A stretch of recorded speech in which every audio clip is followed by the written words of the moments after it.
各位好，兴趣产的摄影师 Enzo。那在这几十年来说呢 ，Sony 的科技发展呢表现都算是非常的优异，不管是它的相机、它的游戏机，又或是当年非常火红的 Walkman， 都算是有深深影响了这个世界啦。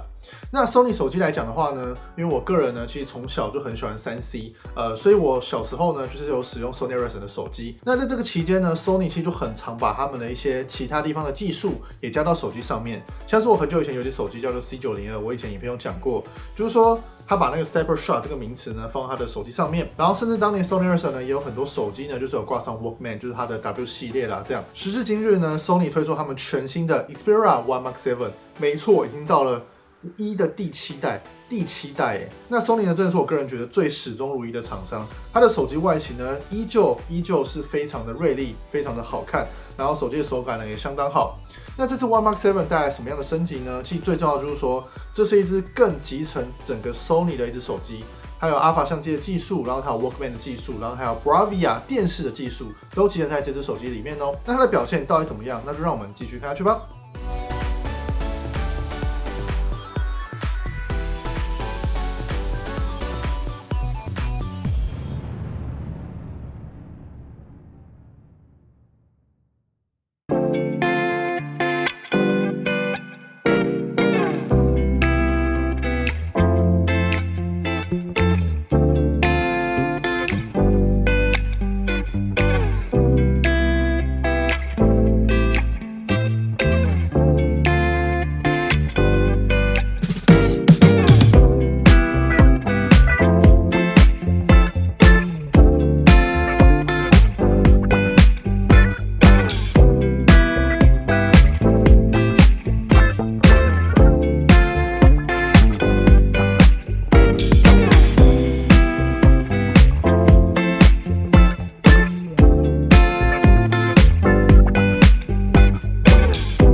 如果以上我使用 One Mark 7所拍摄的照片你觉得还不错的话，欢迎帮我影片点个喜欢，还有点个订阅，这对我来说有非常大的帮助，也可以让更多人知道这支手机的拍摄体验到底怎么样哦。那首先我们先来看一下这支手机的外观设计，直观上看起来呢，跟上一代其实真的是非常的接近。如果你不注意的话，其实你根本分不出来哪一支是哪一支。但有一些小地方呢，确实有一些不一样，像是相机按钮呢变大了一点点。Sony 的相机按钮呢，我个人觉得算是非常的好按。然后有一个我觉得很不错呢，就是说这次在后面镜头模组这里增加了一个光源感应器，所以萤幕的亮度平衡表现会做得更好哦。这点呢我十分有感。有时候打游戏低头，萤幕就会变暗，有了这个呢就不会了。大家可以看到这个实测，光在后面打的时候呢，萤幕也会变亮。那萤幕方面的话呢，跟6代表现是差不多的，就是 19.5:9 的萤幕，然后 Full HD Plus。虽然说它的解析度一样，但其实这只手机的萤幕亮度这次提升了20%，其实还蛮多的。这次呢跟 Bravia 电视部门呢有更深度的合作，所以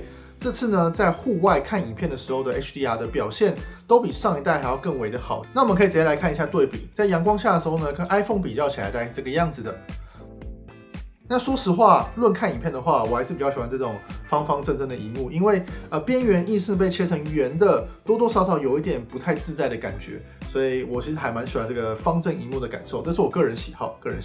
然后喇叭方面的话呢，一样是前置双喇叭。再讲一次，前置双喇叭呢，其实在打游戏来说非常的好，因为你在打游戏的时候呢，那个音效直接进到你耳里，就不会在下面在下面的话呢，大家应该会有一些经验，就是你手可能会挡到喇叭，然后你就听不太清楚那个声音了。这次呢，这个双喇叭还有提升哦，它的中低频呢有更多的声音出来。那我们直接来听一下比较。我这边使用的收音呢是还蛮好的一个麦克风，就是 Sony 的 ECN S1。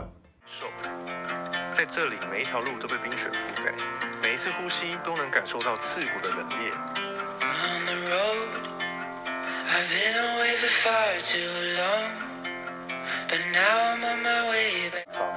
等着我去探索，去感受。在这里，每一条路都被冰雪覆盖，每一次呼吸都能感受到刺骨的冷冽。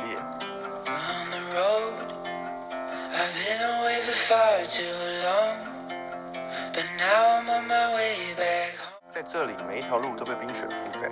每一次呼吸都能感受到刺骨的冷冽。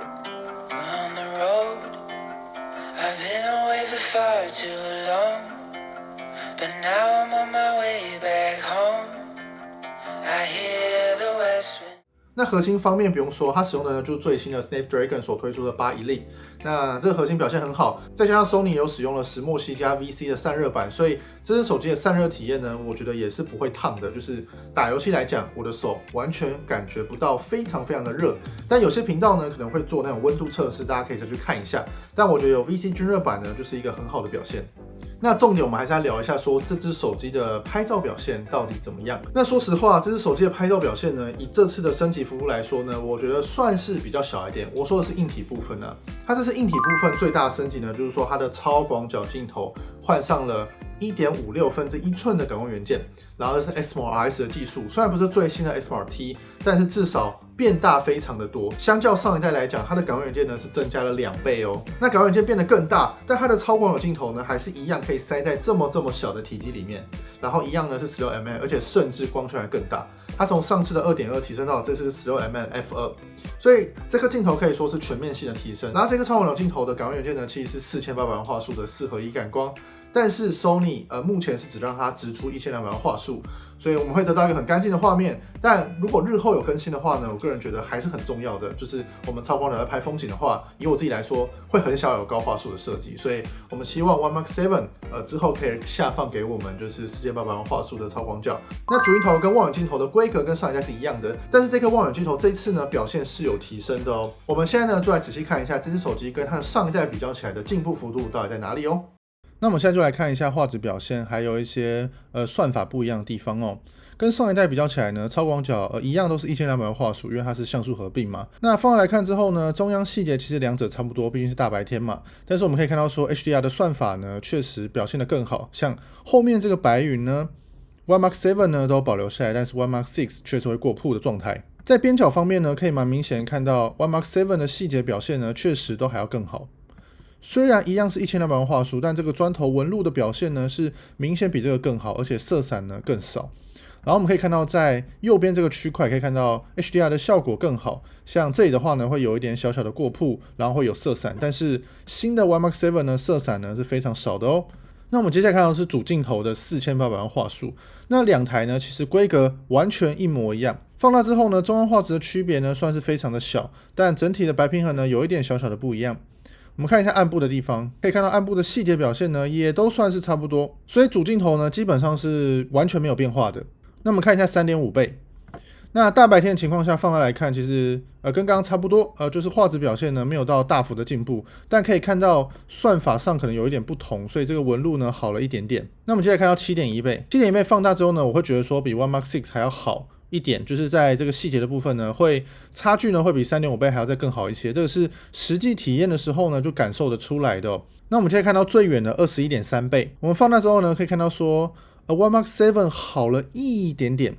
就一点点，所以这个算法的部分呢，希望 Sony 之后呢还可以再加强更多哦。那我们看一下超广角对焦距离，左边呢是 One Mark 7，对焦距离呢明显更近，非常的多，而且感光元件更大，所以整体制造起来的前景深效果呢也算是还不错。然后这个呢是长焦微距的最近对焦距离，长焦微距的话呢，感觉两者的表现呢算是差不多，但感觉起来好像 One Mark 7的算法呢，可能在降噪的方面呢有新的算法，所以感觉 One Mark 7呢比较干净了一点点。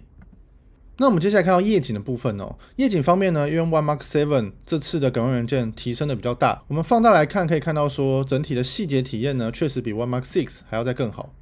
然后可以看到中间这个色彩的还原程度呢，都是 One Mark 7呢明显比 One Mark 6还要再更好。这边呢也非常的明显，边角部分呢也是可以看到说这边的颜色呢都不见了，就是杂讯非常的多，去杂讯去的很用力。那我们来看一下主镜头的夜间表现，这都是有启动它的夜间模式的。那拍起来的体验呢，我觉得表现非常的接近，基本上可以说是没有到什么差别啦。我们看到 7.1 倍望远端的夜间模式，差别反倒还蛮明显的，就可以看到说在高光的部分呢，左边新手机呢都把它压下来，但右边的话呢都是过曝的，而且在细节的体验方面呢 ，One Mark 7呢确实都还要再更好一些。那我们来看人像模式的部分，我觉得人像模式这支呢进步的还蛮大的。虽然说这张照片感觉 One Mark 6比较亮一点，但其实我们重点呢可以放在后面，就是后面散景的部分。One Mark 7呢都把高光给压下来，所以整体画面的动态范围呢比较自然一点哦。然后像这张的头发也是，这边呢 One Mark 6过曝了，但是它的话都有压回来。那这张我们可以看一下散景运算的风格，我觉得 One Mark 7呢对于散景的运算，这个圈圈的感受呢，感觉有更像相机一点，就是边缘的这个猫眼感受，所以我个人呢还蛮喜欢 One Mark 7这次的散景运算。那我们现在看超广角，超广角的话呢 16mm 是有一点小可惜，因为我其实蛮习惯就是 iPhone 这个 13mm 左右啦，这个广度呢确实有差，但是可以看到在同一个场景下，这个人像的发射差别是非常的大，左边应该讨喜非常多。然后主镜头也可以看到说发射差别呢是非常的大，这个呢并没有开启什么人像模式哦，这就是它的直出的色彩，所以我觉得女生应该会蛮喜欢 Sony 这个直出色彩的。那我们看到这张人像模式，这个是在黄昏的时候去做拍摄的，然后可以看到说两者的散景运算有一点不一样 ，iPhone 的圈圈感呢会算的比较明显一点，然后抠边的话呢，两者抠边感受有点不太一样哦，就是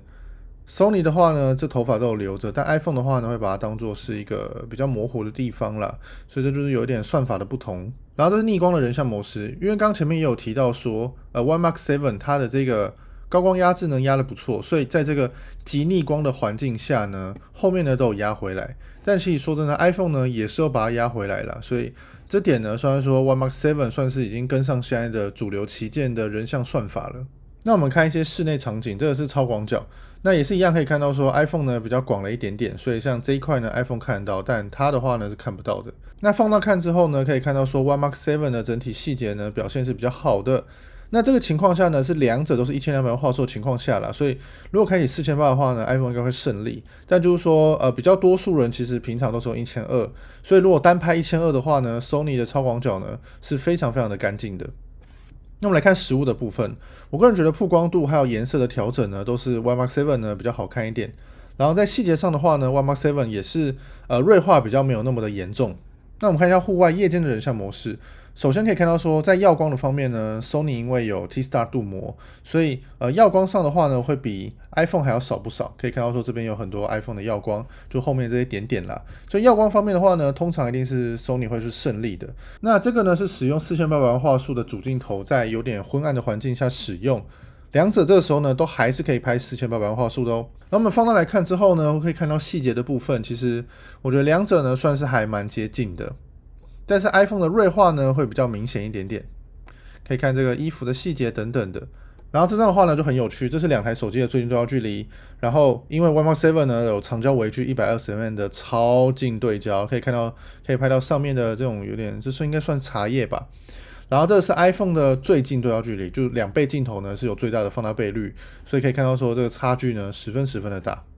那这张呢是最远的情况下，就是 21.3 倍，然后跟 iPhone 去做比较。我们放大看之后呢，可以看到说，其实两者呢都有很多 AI 的介入，就这个砖头的纹路啦。所以大家可以看一下两者的风格，你们比较喜欢哪一张？那当然 iPhone 拆的范围呢是比较更多了一点，那 Sony 呢相对来说就比较保守一点，但是也是现在也有 AI 介入咯。那前面有看到很多比较，就是说它的算法提升是真的还蛮多的，甚至在专业模式下面也有多一个所谓的专业模式的计算摄影。那这个计算摄影呢，其实就是在专业模式的情况下，它也会有类似普通模式的拍摄体验。那就是看你要不要去做开启这样。那只有在 JPG 的情况下呢，可以去做使用。所以就算你今天专业模式调好你的参数的话，它还是可以主动帮你做一点计算摄影，让你的成像的动态范围呢更为的提升哦。那 Sony 的这个相机硬体升级呢，其实有点像 iPhone 一样，就是主镜头呢可能还会再用1年之类的，但是其他镜头呢就是1年升级一个。那毕竟我是摄影师啊，其实我是可以接受更大的感光，或者是机身可以再更重一点，我也不介意。所以我希望之后 Sony 可以把更大的镜头放上来之类的，我可能会还蛮开心的，我自己的话啦。那录影方面的话呢，还是维持好传统，3颗镜头都有 4K120，而且都支援 S-Cinetone 的色调哦。那这个点呢，跟之前都一样，大家可以看一下实拍。其实 Sony 手机的实拍体验呢，是真的还蛮接近相机的，它没有过度锐化的感觉，然后 S-Cinetone 的调色体验呢，也算是还不错。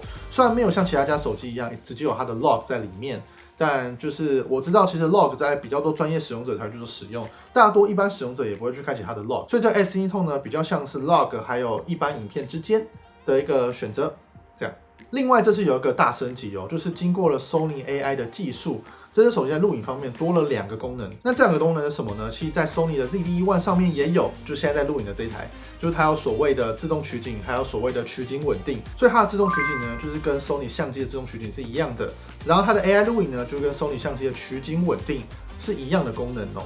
那其实我说一样，但也不完全一样，因为它的好像比较强一点。它的自动取景呢非常厉害，你可以在拍摄横的时候呢，它自动取一个直的影片给你。大家可以直接看这个范例，我觉得它取的效果呢是相当的好，就是它跟踪这个人的时候呢，不会到跟的不顺。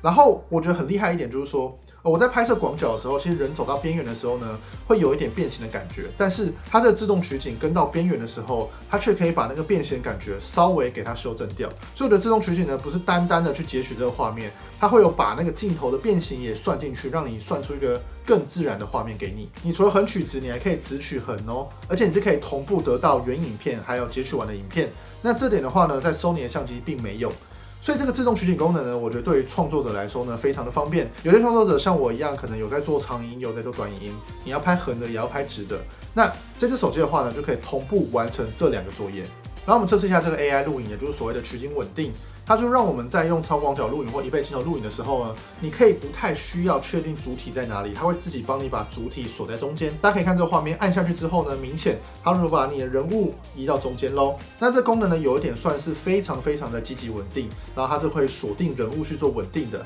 所以如果你是手抖派的话，白天情况下呢，使用这个功能呢，我觉得相当的好用。但这个功能有一个比较可惜的点，就是说 AI 取景功能只有 1080p30，但有一个原因可能是因为的运算量要比较大一点。然后除了大一点以外，还有个重点就是说，因为 AI 录影的裁切范围呢，算是还蛮大的，所以它必须可能就用不到它的 4K 了。那说实话，我平常去用 Sony 的相机用的非常的多。那我可以说，这支 Sony 手机的拍摄体验呢，真的是跟 Sony 相机非常的接近，而且这次还把 ZV-E1 当年发表厉害的功能都给加进来了。所以如果你是 Sony 相机用户，你用这支手机的话呢，会有非常非常高的亲切感。那以上呢就是 Sony Xperia 1 Mark 7的评测报告。那我们来讲一下谁到底适合买这只手机。如果你是一个追求机身质感的人，那这只手机质感超级好。然后如果你是一个喜欢手机好携带、轻量化的话，这只手机的表现呢也很不错。尤其是3颗镜头模组，虽然说这次感光变得更大嘛，但是其实它完全不会有任何的头重脚轻，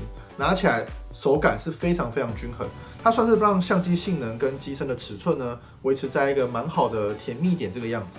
那它不像很多路机疯狂的堆料，就在这里有一圈大镜头嘛，但堆料的同时呢，就会造成说我的手感不好，或放口袋的时候呢相当的重。所以这只手机呢，就是适合一个轻量化的玩家。如果你喜欢轻手机，然后喜欢旗舰机的话，那这只手机呢，确实是一个不错的选择。而且今年呢，还有 Sony 的全新紫色哦。我知道有蛮多紫色控的，所以大家可以看一下这个紫色是不是对你的胃口。那我自己的话呢，很喜欢绿色，这绿色相当好看。那如果你在拍照上面呢，是比较喜欢没有味精的照片，你比较喜欢一个比较真实的照片的话，我觉得 Sony 手机的表现呢，还是算不错。因为毕竟它们有 Alpha 相机的色彩科技在里面，然后整体的拍摄体验的连拍速度什么的，都还是目前手机界表现非常顶端的手机。由于它的对焦 ，Sony 手机的对焦呢，一直以来都是最强的，到目前还没有任何手机可以超越 Sony 手机的对焦